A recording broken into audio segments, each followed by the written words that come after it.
Simula nung bata pa siya, nakitaan na siya ng potensyal bilang tagapagtanggol ng mga mamamayan.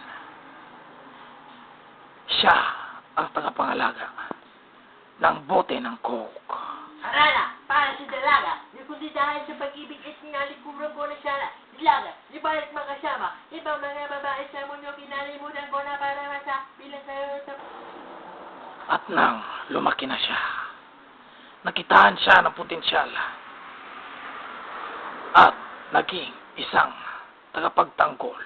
Ah, ano to? You know? Ang bote ng katapangan, payong ng katangahan,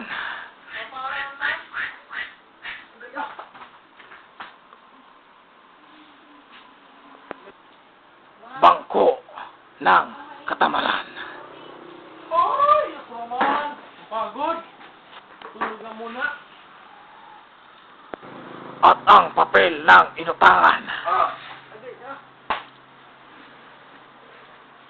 Ay, dami ko na palang utang. Ano ba yan? siya You know? si Juan de la Coke. Yummy. You know?